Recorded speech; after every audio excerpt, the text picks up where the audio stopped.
दिव्यरत्न news, आवाज लोकांचा, बाजू सत्याची. तो आपल्या पार्लमेंटमध्ये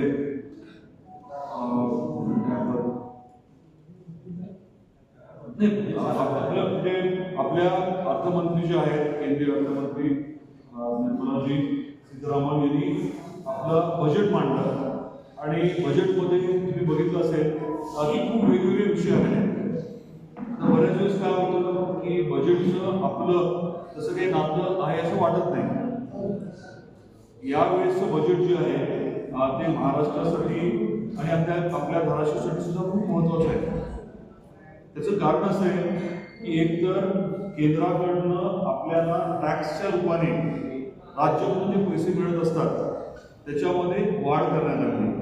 टक्केवारी वाढली आणि टक्केवारी वाढल्यामुळे आपल्याला साधारण 98,000 ऑलमोस्ट 1 लाख कोटी रुपये आपल्याला उपलब्ध होणार आहेत. 1 लाख कोटी आपल्याला जे उपलब्ध होणार आहेत त्याच्यामुळे स्वाभाविकच आहे की आपल्या जिल्ह्याला देखील येणारे जे काही पैसे असतात त्याच्यामध्ये वृद्धी होणार. हा एक पहिला मुद्दा आपल्यासमोर मांडायचा होता. दुसरा मुद्दा असा आहे की इन्फ्रास्ट्रक्चरवरती 12 लाख कोटी रुपये खर्च करण्याचं देखील अनाउन्समेंट झालेली आहे आणि त्याच्या माध्यमातून आपल्या भागामध्ये देखील रस्ते, पाणी, वीज हे जे इन्फ्रास्ट्रक्चरल विषय त्याला अधिक पैसे उपलब्ध होतील अशी अपेक्षा आहे. बाकी वेगवेगळे विषय जर सांगितले त्याचा थेट फरक आपल्याला पडणार आहे. आता महिलांचं हॉस्टेल, वसतिगृह हे प्रत्येक जिल्ह्यामध्ये करायचं ठरलं आहे. त्याची फायनल प्रिंट आपल्याला येणार आहे. म्हणजे स्वाभाविकपणे आपल्या जिल्ह्यात देखील महिलांचं, मुलींचं हॉस्टेल जे आहे हे चांगलं येणाऱ्या काळात होईल. त्याच पद्धतीने SHE नावाचा एक विषय घेतला आहे.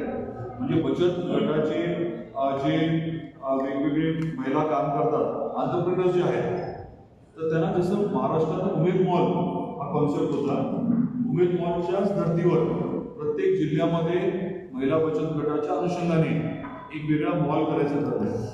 त्याचा आपल्याला फायदा काय होणार, तर आपला उमेद मॉल जिल्ह्याचा, राज्यातल्या योजनेचा हा होतो तुळजापूरला.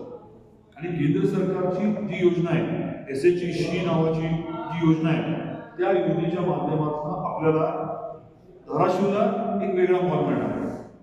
म्हणजे एकच्या ठिकाणी 2 मॉल आपल्याला आपल्या जिल्ह्यामध्ये मिळणार आहे. महिला बचत गट जे काही उत्पादन करतात ते विकण्याच्या अनुषंगाने एक अतिशय महत्त्वाचं व्यासपीठ आणि बाजारपेठ आपल्याला त्यामुळे उपलब्ध होणार आहे. तर याच्या व्यतिरिक्त बजेटमध्ये जे मुद्दे मांडले गेले त्याचा थेट आपल्याला फायदा कसा होणार आहे हे मला आपल्यासमोर नमूद करायचं होतं. त्यातला एक विषय असा आहे की नळदुर्गला आपला जो किल्ला आहे, आपला किल्ला आणि त्या परिसरामध्ये आपण एक निर्णय घेतला होता की पर्यटनावरती आधारित आपण विद्यापीठ करायचं ठरवलं. 500 एकरवरती विद्यापीठ करायचं. आणि या बाबतीमध्ये मुंबईत गेल्या महिन्यात आपण बैठक घेतली होती.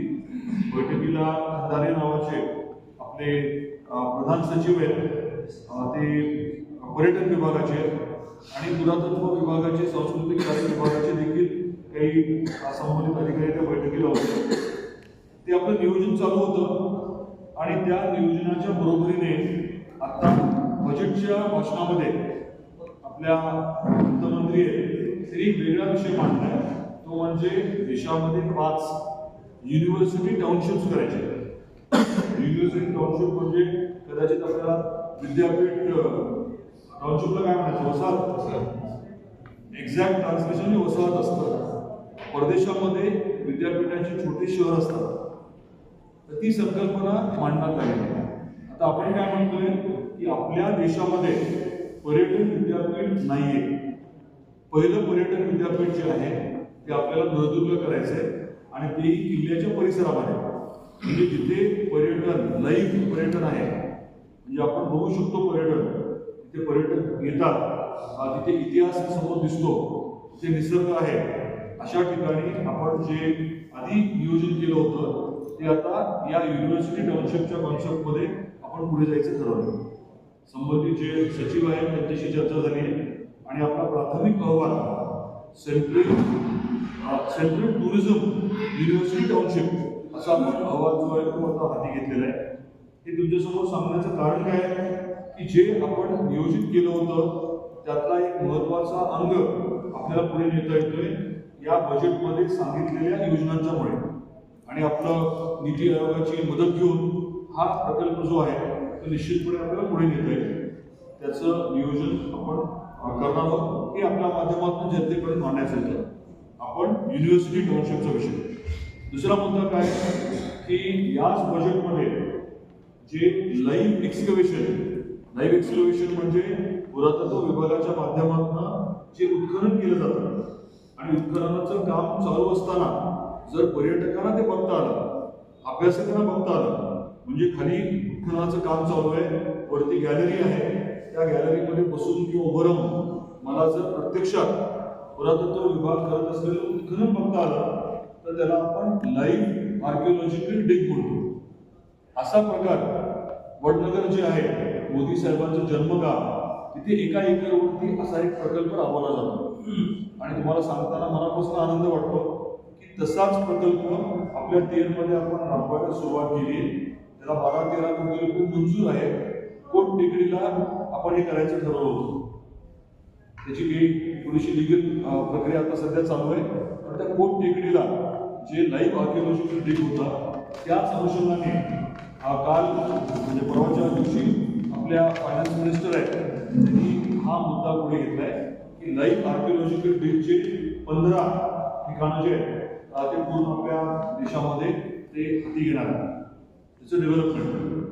आणि तुम्हाला हे माहिती आहे की तुळजापूर तेर हा आवर्जून आपण एक पूर्ण कॉन्क्रीट सिमेंट कॉन्क्रीटचा रस्ता घेतलाय. 1.5 कोटी भाविक जेव्हा तुळजापूरला येतात त्यांना तेरचं एवढं माहिती नसतं. तेरचं महत्त्व हे लाईव्ह आर्किओलॉजिकल डिग म्हटलं की तेच पर्यटक जे भाविक आहेत ते पर्यटक म्हणून अभ्यासक म्हणून तेरला येतील आणि तत्सम प्रकारची डेव्हलपमेंट करण्याच्या अनुषंगाने हा देखील एक महत्त्वाचा विषय जो बजेटचा आहे. परंतु थेट त्याचा फायदा आपल्या धाराशिवला होणार आहे. कारण त्या प्रकल्पावरती आपलं काम ऑलरेडी सुरू होतं हे देखील मला आपल्याला सांगायचं होतं. तसेच अजून 2 मुद्दे आहेत आपल्या भागाशी संबंधित. त्यातला उस्मानाबादी शेळीचा विषय जे मी आधीच्या मुद्द्यात तुम्हाला मांडलं. तर या बजेटमध्ये आपण उस्मानाबादी शेळीचं ब्रीडिंग म्हणजे त्याचं पालन काय ब्रीडिंगला काय म्हणायचं वंशावळ ब्रीडिंग म्हणजे नाही शेळी पालन म्हणजे काय असतं एकदा ते काही महिन्याची शेळी जी आहे ती मी तुमच्याकडे देऊ शकतो पाळा म्हणून. पण हे ब्रीडिंग आणि रेअरिंग असे 2 गोष्टी असतात. तर ब्रीडिंग आणि रेअरिंग दोन्हीसाठी त्याला आपल्या बजेटमध्ये वेगळी प्रोव्हिजन द्यायचं ठरलंय. प्रजनन आणि पालन याच्या बाबतीमध्ये आपल्याला केंद्र सरकारच्या या बजेटच्या माध्यमातून एक वेगळी आर्थिक मदत मिळणार आहे. कॅपिटल इन्सेंटिव्ह मिळणार आहे. आणि त्याच्याच बरोबरीने जो पशुवैद्यकीय दवाखाना आहे आणि पशुवैद्यकीय शिक्षणाच्या बाबतीमध्ये देखील त्यांनी आता संधी जी आहे ती ओपन केली आहे. तर उस्मानाबादी शेळी हा मुद्दा जो अनेक दिवसांपासून आपल्याला एका अर्थाने पुढे न्यायचा होता परंतु म्हणाव्या तशा योजना नव्हत्या. तर आता आपल्याला या बाबतीमध्ये मोठ्या प्रमाणामध्ये योजना उपलब्ध होणार आहे. अजून एक मुद्दा मांडण्यासारखा आहे तो म्हणजे टेम्पल टाउनचा.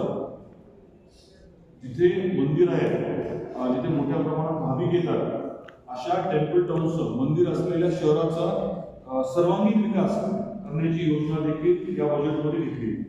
त्यामुळे तुळजापूरला आपण जे काही आता 2000 कोटीची कामं करतोय त्यात जर काही चुकून काही राहिलं असतं तर या केंद्र सरकारच्या योजनेला जोड मिळणार आहे. मी वारंवार हे सांगतोय की आता आपलं फोकस जो आहे 3 विषयावरती आहे आपला जिल्हा म्हणून.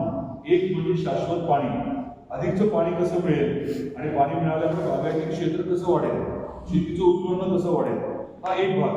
दुसरा भाग म्हणजे आपल्याकडे उद्योगांना, मग ते कदाचित कृषी मालावरती प्रक्रिया करणारे उद्योग असतील किंवा इतर उद्योग असतील, टेक्निकल टेक्सटाईल आहे, MSME आहे किंवा आपला फटाका उद्योग आहे, त्याच्यामध्ये प्रगती करणं. आणि तिसरा मुद्दा म्हणजे पर्यटन, मग ते धार्मिक असेल, ऐतिहासिक असेल किंवा निसर्गरम्य ठिकाणचे इथलं पर्यटन, आपलं रामलिंगचं अभयारण्य आहे, असे वेगवेगळे विषय जे आहेत त्यातनं आपल्या जिल्ह्यातल्या लोकांचं उत्पन्न वाढवणं. मग तुम्ही त्याला दरडोई उत्पन्न म्हणा किंवा गरीबातल्या गरीब कुटुंबाला आता महिन्याला जे पैसे मिळतात त्याच्यामध्ये लक्षणीय वाढ करणं, या हेतूने हे सर्व प्रकल्प आपण कार्यान्वित करण्याचा प्रयत्न करतोय. आणि सरकार केंद्रातलं राज्यातलं आपलं असल्यामुळे आपल्याला चांगल्या पद्धतीने यश मिळते, हे देखील आपल्यासमोर मला नम्रपणे नमूद करायचं. आताच्या मुद्द्यांवरती काही प्रश्न असतील तर कृपया आपण विचारावे.